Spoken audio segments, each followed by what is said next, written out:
Olá pessoal, estamos começando mais um Vitrine PAN e hoje recebendo o deputado estadual Marcos Vieira. Deputado, uma alegria receber o senhor, muito obrigada por encaixar aí a gente na sua agenda nessa visita que vem fazendo aí no Meio Oeste.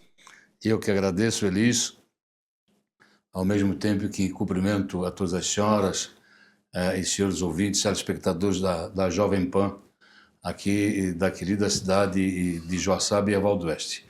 Vou estar à disposição de você. Pergunte o que você desejar. Elis, se eu não souber, eu vou perguntar para os universitários, tá bom? Tá certo, então. Deputado, eu fiz uma pesquisa rapidinha aqui da sua vida. Tem bastante coisa, na verdade, né? Mas o senhor é formado em Direito pela UFSC. Em 1995 se filiou ao seu partido e de lá para cá é uma vida toda dedicada à política, a servir a população. 5 vezes deputado estadual pelo povo catarinense, eleito por Santa Catarina. Eu gostaria que o senhor destacasse, para quem está nos acompanhando, para atualizar quem está nos acompanhando, 3 grandes obras feitas, né, através do seu intermédio para o povo catarinense. Elis, vamos lá um pouquinho, vamos fazer uma pequena retrospectiva. Me formei em Direito, militei na Advocacia de Santa Catarina durante 25 anos. Mas com um casozinho para contar que é importante, né? Praticamente no meio da faculdade, eu estudei na Universidade Federal de Santa Catarina, e eu tive que trancar a matrícula porque eu vim transferido do Instituto de Previdência do Estado de Santa Catarina, o IPES, que eu fiz concurso público, eu vim transferido para Concórdia. Então eu passava por aqui, né, no antigo caminho, Eval do Oeste, Joaçaba, Concórdia. Fiquei em Concórdia há 3 anos, retornei para Florianópolis, terminei o meu curso, né, e fiz outro concurso para o IPESC, passei no 2º concurso, militei na Advocacia de Santa Catarina, né, e a minha filiação partidária no PSDB, ela deu-se em razão principalmente do Mário Covas, né? O oficial, que consta no registro tribunal, é 95, mas eu, na verdade, entrei no PSDB em 1989, né? Na primeira eleição presidencial pós-regime de ditadura. E quem me convenceu para entrar no PSDB foi o Mário Covas, né? Que, aliás, foi um grande governador para a história de São Paulo. Na época que Mário Covas foi candidato à presidência da República, ele não ganhou, mas o Brasil perdeu naquela época. Mas São Paulo ganhou em 94.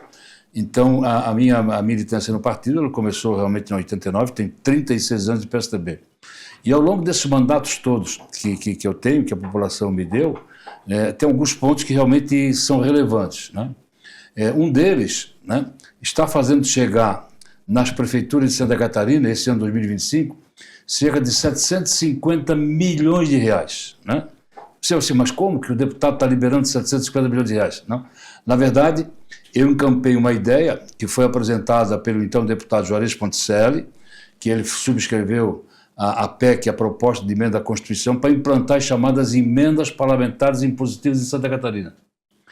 E eu fui designado relator da proposta da emenda à Constituição, e eu levei 12 anos, atenta bem, levei 12 anos para efetivamente implantar as chamadas emendas parlamentares impositivas. Por quê? Porque nenhum governador desejava dar condição a um deputado estadual tomar parte do orçamento do Estado para indicar diretamente as prefeituras. Então eu levei 12 anos para implantar. Hoje, né, está consolidado em Santa Catarina. E esse ano de 2025, nós vamos passar de 450 milhões para 750 milhões. Os 40 deputados que compõem a Assembleia Legislativa estão tendo a oportunidade de destinar para os prefeitos municipais cerca de 750 milhões de reais. Algo inédito e algo, assim, em termos de valores, nunca visto em Santa Catarina. Então, tudo isso começou com o Juarez Ponticelli, eu abracei essa causa, como na condição de relator, e fiz essa implantação em Santa Catarina, até porque, ao longo desses anos todos, eu sou presidente da Comissão de Finanças e Tributação. Uma outra situação que beneficiou Joaçaba, que beneficiou Eval do Oeste e que beneficiou a maioria dos municípios de Santa Catarina, né, foi a chamada Lei da Justiça Tributária. Né? O que lei é essa? Né? Todos os municípios que têm indústria, que produzem e que exportam, né, até 1916, né, o imposto, o ICMS, ficava praticamente todo ele com a cidade portuária. Ou era Itajaí, ou era Nova Veganos, ou era São Francisco, ou era Itapoá. Com a minha lei, fez com que a justiça tributária fosse implantada de vez por todas. Ou seja, de tudo aquilo que se produz no município que é exportado, 90% do ICMS retorna para a cidade de origem e somente 10% fica na cidade portuária. É o caso, por exemplo, vamos aqui do agronegócio, né? Que é o mais comum. Né? Você pega Capinzal, aqui pertinho, tem uma grande indústria que exporta muito. Né? Naquela época, ela exportava e fazia transferência do que ia para exportação a preço de custo para um escritório alfandegário em Itajaí ou Navegantes. Depois, e aí era emitida uma nota fiscal. O ICMS dessa primeira nota fiscal ficava com Capinzal. Mas quando lá o escritório alfandegário negociava com a Europa, com a Ásia, com o Oriente Médio, era obrigatoriamente emitida a segunda nota fiscal. O ICMS dessa segunda nota fiscal ficava com Itajaí, ou ficava com Navegantes. Não é justo. Itajaí não produz um frango, Itajaí não produz um suíno. E mais, quem mantém as estradas rurais quando a empresa vai buscar matéria-prima na propriedade rural é o prefeito de Capinzal. É quem tem que dar mais vagas de creche, porque cada vez mais mulheres estão trabalhando na indústria, é o prefeito de Capinzal. É quando um trabalhador da indústria precisa de saúde, quem tem que ter um posto de saúde com médico e atendente é Capinzal, não é Itajaí. Então, por isso que eu tive essa ideia e fiz com que a lei fosse implantada a partir de 1º de janeiro de 2017, aumentando substancialmente, né, o ICMS dos municípios. Inclusive, Erval do Oeste foi beneficiado, Joçap foi beneficiado, Capinzal, Concórdia e Pumirim. Você imagina que Pumirim, né, nós temos uma indústria lá, uma cidade de cerca de 7 mil habitantes, que 100% daquela indústria é exportação. Imagina que praticamente todo o ICMS ficava com Itajaí. Hoje não, deram um boom, ou seja, a receita aumentou consideravelmente. Da mesma forma como Itapiranga e outras cidades. Um dos exemplos que eu dei, né, foi com a WEG de Jaraguá do Sul. Imagina você, a WEG é uma das maiores empresas fabricantes de motores elétricos do mundo inteiro. Do mundo inteiro. Imagina se toda a produção dela, que serviço para exportação, fosse transferida para um porto a preço de custo.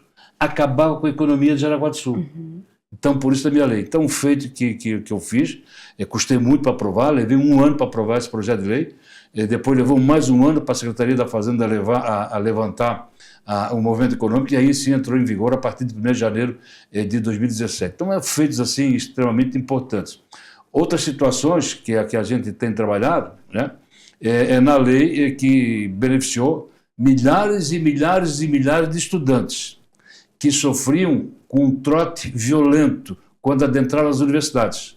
Aqui também Joaçaba, que nós somos uma universidade forte, Chapecó, Florianópolis, Joinville, qualquer lugar. O chamado trote violento. Né? Eu, quando fiz o vestibular da Universidade Federal, isso em 1972, né, eu sofri trote violento. Né? E por que eu fiz essa lei para proibir o trote violento? E instituir o trote solidário em Santa Catarina. O que é o trote solidário? É os alunos que passam no vestibular se reunirem e comparecerem a um hospital para doar sangue, os alunos que se reúnem vão para uma PAI para prestar serviço, enfim, o serviço solidário, e não o trote violento. O trote violento que eu cancelei por intermédio de lei foi em razão de uma vez acontecido lá em Florianópolis, na Universidade Federal, uma moça passou no vestibular de um curso e jogaram em cima dela esterco de vaca. E ela ficou traumatizada por vários anos. Né? Ficou aquilo na imagem dela, algo horrível. Então, em razão disso, eu fiz o trote, a lei que proíbe o trote violento. Hoje não existe mais trote violento em Santa Catarina. Então, são leis dessa natureza que a gente leva. Mas tudo isso só é possível fazer, né, graças às viagens que nós, deputados, fizemos para cada um dos municípios de Santa Catarina. Não existe, exercício de mandato sem viajar. O exercício do mandato não se dá somente no prédio físico, lá naquele espaço físico, lá da Assembleia Legislativa em Florianópolis. Lá é a consequência, é a finalização. Nós temos que estar aqui em cada um dos nossos municípios para conhecer a realidade de cada município, as demandas, os problemas e possíveis soluções, levar para lá, botar no nosso laboratório, que é a nossa cabeça, e de lá projetar as leis em benefício da população. Faço isso costumeiramente em Santa Catarina, praticamente todos os finais de semana. Deputado, e falando em solução, na semana passada foi assinado o projeto do contorno viário Joaçaba, Erval do Oeste, Luzerna, uma bandeira que o deputado, né, teve aí apresentando, um projeto que vai auxiliar muito no desenvolvimento da região meio-oeste. O senhor colocou que morou em Concórdia, então tem um carinho especial por essa região. Com certeza absoluta, né? Vamos lá um pouquinho. Eu dizia para o atual prefeito, o então candidato Ronaldo da Rosa, que foi candidato lá em 2020, né, que não logrou êxito, né, eu já dizia naquela época, Ronaldo, levanta a bandeira do contorno viário de Joaçaba, né? A mesma coisa eu dizia para o prefeito, aí já prefeito de Joaçaba Bigode, no primeiro mandato, levanta a bandeira do contorno de Joaçaba. Por que nós tivemos essa ideia? Porque foi no início do primeiro governo de Bigode, que começou, que deu andamento na revitalização da rodovia que liga Luzerna, Joaçaba e Evaldo Oeste até a BR-282. Tá? E ali, e ainda passa, evidente, vai continuar passando por um tempo, carretas. Né? Isso hoje é inadmissível, esse trânsito pesado no meio de Joaçaba e no meio de Evaldo Oeste.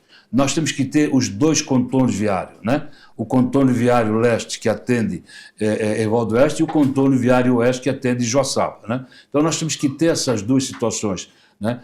Na época o próprio governador Moisés acenou que sim, mas não andou muito, mas graças a Deus agora que o governador Jorginho Melo, que é daqui, que todo mundo sabe disso, né? Que conhece bem a região, como poucos, né? Sinalizou agora para assinar o convênio para fazer o projeto de engenharia e no futuro próximo temos a implantação do contorno de Evaldo Oeste e o contorno de Joaçaba. Então, parabéns para a região toda que vai ganhar esses dois contornos, algo de extraordinário para a região, até porque nós estamos numa região altamente acidentada, com topografia bem acidentada, e que precisamos ter esse contorno para tirar do centro dessas duas cidades o trânsito pesado.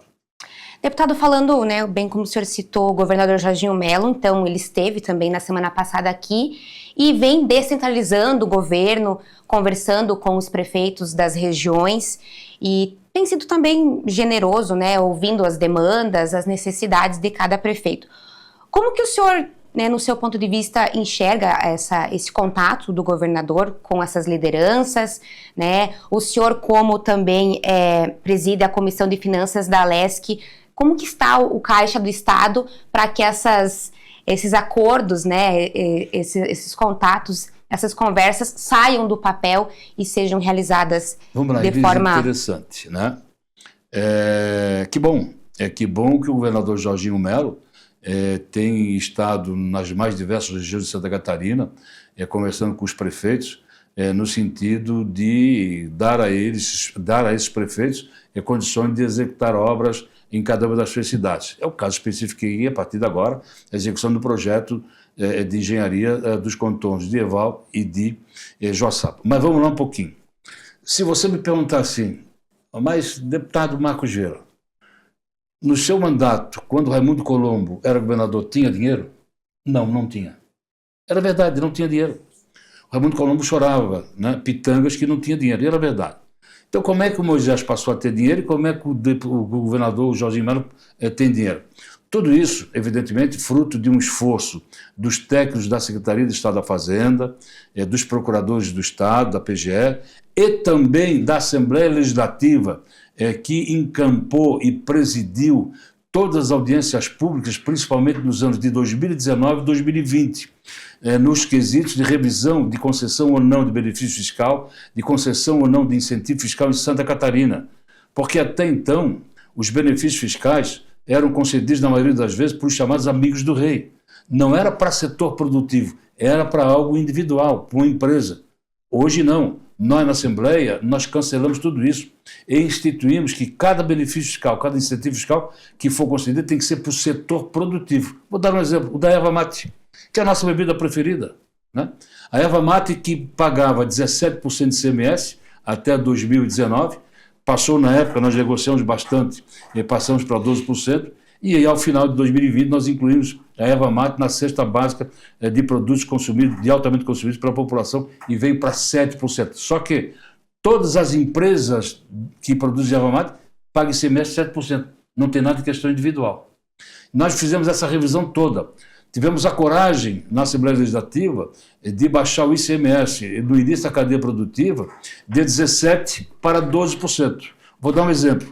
Se aqui em Santa Catarina nós tivemos uma empresa que fabrica ventilador e você, Elis, for numa loja dessa fábrica comprar um ventilador, você pagaria lá atrás 17% de ICMS. Se essa mesma empresa tivesse uma filial no Paraná que fabricasse ventilador no Paraná e que você fosse nessa loja do Paraná, você pagaria 12% de ICMS. Então Santa Catarina não era um estado competitivo. Então nós tornamos Santa Catarina competitivo. Baixamos o ICMS de 17% para 12%, equalizamos isso em termos de Brasil, e aí Santa Catarina passou a ser um estado altamente competitivo. Eu tenho afirmado nas minhas falas, nas minhas palestras, que nós, catarinenses, não somos um estado altamente consumidor de matéria acabada de prateleira, de produto acabado de prateleira, né? De um óculos, de um telefone. Nós somos um estado altamente consumidor de matéria-prima. Aqui nós transformamos e botamos na prateleira dos outros estados, dos outros países. Tanto é verdade que em setembro de 2023, Santa Catarina foi o mês que mais produziu em toda a sua história e mais exportou. O que é que aconteceu? Todo mundo pensa que aumentar imposto aumenta a arrecadação. Não é verdade, não. Não é verdade. Num estado competitivo que Santa Catarina se transformou, diminuiu o imposto, diminuiu o imposto CMS, dá retorno para Santa Catarina. E nós provamos isso. Então, por isso que a receita do Estado, quando nós baixamos o ICMS do início da cadeia produtiva para 12%, e que Santa Catarina começou a produzir, ela começou a vender. Vendeu para vários estados e vende hoje para 180 países do mundo inteiro. Significa dizer que aumentou o emprego. Eu duvido qual é uma empresa aqui de Evaldo Oeste de Joaçaba que não está precisando de mão de obra. Tem demanda e não tem mão de obra. Eu visitei a empresa Braganholo, lá em Barra Grande, Faxinal dos Guedes. Os diretores da empresa estão indo para Boa Vista, em Roraima, buscar venezuelano, que o exército está selecionando, por falta de mão de obra. Tudo isso é fruto daquele período da revisão dos benefícios fiscais. Então, por consequência de tudo isso, o governador Moisés teve seus cofres cheios de dinheiro. E aí começou a dar dinheiro para os prefeitos. E o governador Jorginho Melo não está sendo diferente. Tem bastante dinheiro em caixa. Hoje, eu vou usar a dizer para vocês, aqui, para todo mundo que está nos vendo aqui, né? O governo de Santa Catarina tem cerca de 10 para 11 bilhões de reais em caixa. É bastante dinheiro. E você vai me perguntar assim, e como é que está a receita desse ano 2025? Ótima, vai bem e vai não crescendo. Nós vamos ter a maior arrecadação da história de Santa Catarina. Nós vamos ultrapassar com certeza absoluta a casa dos 55 bilhões de reais nesse ano 2025. E aí você diz assim, mas o Marcos, prova isso. Onde é que está a prova disso? É só você olhar o Diário Oficial dos meses de janeiro e fevereiro desse ano. Santa Catarina, em janeiro e fevereiro, já arrecadou cerca de 9 bilhões e 600 milhões de reais. Você pega, somos 2, divide por 2, multiplica por 12, você vai dar a previsão do orçamento, que estamos aí, podemos chegar já a 67, 68 bilhões de reais. Então, Santa Catarina está bem financeiramente, Santa Catarina tem uma economia muito forte, muito consolidada, e a nossa economia ela é distribuída regionalmente. Então, não tem dúvida, o governo tem bastante dinheiro para fazer bastante obra. Por isso que é bom que ele esteja aqui, que está dando dinheiro para os nossos prefeitos, todos os prefeitos da região de Santa Catarina como um todo. Fico muito contente por isso. Deputado, aproveitando o gancho, falando sobre o governo do Estado, eleições 2026, aí um assunto que já está permeando pelo ar. O seu nome está à disposição para o governo de Santa Catarina para as próximas eleições, governador? Com certeza absoluta. Elisa, eu me sinto preparado para isso, né? Eu tenho 36 anos de atividade dentro do PSDB de Santa Catarina, fui secretário-geral do partido, estou na 4ª vez exercendo a presidência do partido, sou vice-presidente nacional, como disse agora há pouco, militei na advocacia do Estado durante 25 anos, fui diretor de empresas, né? Fui secretário de Estado de Administração no primeiro governo de Luiz Henrique da Silveira e estou exercendo o 5º mandato consecutivo de deputado estadual, 5 eleições, 5 vitórias consecutivas, né? Mas também eu conheço os 295 municípios de Santa Catarina e mais de uma vez eu me dediquei, principalmente nesses últimos 20 anos, a Santa Catarina, a conhecer os nossos municípios, a conhecer a nossa gente, a conhecer a realidade de Santa Catarina, né? Se você me perguntar assim, mas ô Marcos, nos últimos 5 anos, quantas vezes você foi a Rio de Janeiro? Eu lhe digo, nenhuma vez. Mas você me pergunta, quantas vezes eu vim a Evaldo Oeste? Dezenas de vezes. Então eu priorizei Santa Catarina, eu priorizei o nosso estado. Santa Catarina é um estado belíssimo, um estado de gente que trabalha muito, que contribui muito e que engrandece muito todos nós. E eu estou preparado para enfrentar esse desafio. Não tenho dúvida nenhuma de que vou para a eleição de 2026, na condição de pré-candidato ao governador do estado de Santa Catarina. O PSDB está pedindo isso, né? Nós estamos fazendo uma série de reuniões regionais, aqui inclusive na região, com todos os nossos prefeitos, os nossos vice-prefeitos, os nossos vereadores, os nossos presidentes dos diretórios municipais. Estamos aí trabalhando para consolidar o nosso nome numa eleição para 2026. E aí sim, né? Se ganharmos a eleição, implantar o jeito tucano de governar. E uma forma de implantar o jeito tucano de governar é tirar o pé do freio e botar o pé no acelerador. Santa Catarina quer mais. Santa Catarina pede mais. Santa Catarina exige mais dos seus governantes. E com muito mais rapidez, muito mais eficiência e com muito mais transparência. Porque dinheiro tem, não tenho dúvida nenhuma. As obras estão saindo, mas poderiam ter saído com muito mais rapidez. Nós temos centenas e centenas de quilômetros de Santa Catarina, de estradas que precisam ser recuperadas. Outras centenas estão sendo recuperadas, mas com o dinheiro que tem em caixa nós podemos dobrar a recuperação dessas rodovias, como também melhorar a questão da educação. Nós temos 800 escolas de Santa Catarina que precisam de serem recuperadas, botar ar-condicionado. Vocês mesmos da imprensa noticiaram que no verão o calor que chegou a um exagero de 40 graus aqui, quantas escolas ficaram sem aula por falta de ar-condicionado, ou quando tem ar-condicionado a rede elétrica não sustenta, porque quando implantaram os aparelhos não substituíram as redes elétricas. Nós temos cerca de 150 hospitais filantrópicos de Santa Catarina, são poucos os hospitais públicos. São poucos hospitais públicos de Santa Catarina e a maioria deles se concentram em Florianópolis ou na Grande Florianópolis. O interior não tem o privilégio de ter hospital público, né? Aqui nós temos o Santa Terezinha e o nosso gabinete recentemente deu uma grande emenda para o Hospital Santa Terezinha. O governo do estado precisa destinar mais recursos aos hospitais filantrópicos. Dotar esses hospitais de referência. O Santa Terezinha é um hospital de referência, o São Paulo de Xanxerê de referência, né? O Hospital São Francisco de Concórdia é um hospital de referência, mas nós temos outros hospitais de cidades menores que precisam ser tornados hospitais de referência. Então, melhorar a saúde, priorizar a educação com reforma nas escolas e aí ver a questão dos professores, do corpo docente, de melhorar a remuneração e também, evidentemente, na questão das rodovias. Sem esquecer de falar na questão da internet. Precisamos ter internet de qualidade em todas as propriedades rurais de Santa Catarina. Nós ainda temos quase 1 milhão de catarinenses que vivem no verdadeiro apagão da internet no estado. Se eu sair aqui de Erval do Oeste, né, e for para Erval Velho, no meio do caminho não tem mais internet. Se eu sair daqui e for para Lacerdópolis, no meio do caminho não tem mais internet. Nós precisamos ter internet em todas as rodovias de Santa Catarina. Se Santa Catarina é considerado um estado de primeiro mundo, nós temos que tornar isso também numa situação de primeiro mundo. E também, por último, nós temos que ter energia de qualidade chegando nos 4 cantos do estado, principalmente também no interior de cada dos municípios. O nosso produtor rural está investindo cada vez mais nas suas propriedades, comprando equipamentos de última geração, principalmente no que diz respeito à bovinocultura de leite.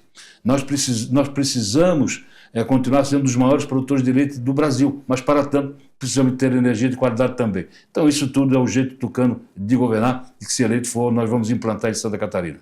Tem bastante coisa para conversar, né, deputado? Muito. Gostaria de agradecer sua participação. Como eu bem falei, o senhor encaixou a gente aqui na sua agenda. Então, muito obrigado. Elis, eu agradeço a você, a toda a direção da Jovem Pan, né, me coloca à disposição. Né, Santa Catarina é um estado realmente abençoado por Deus, porque a sua gente, a sua população trabalha muito. Né? Só para você ter uma ideia, um dado interessante, né?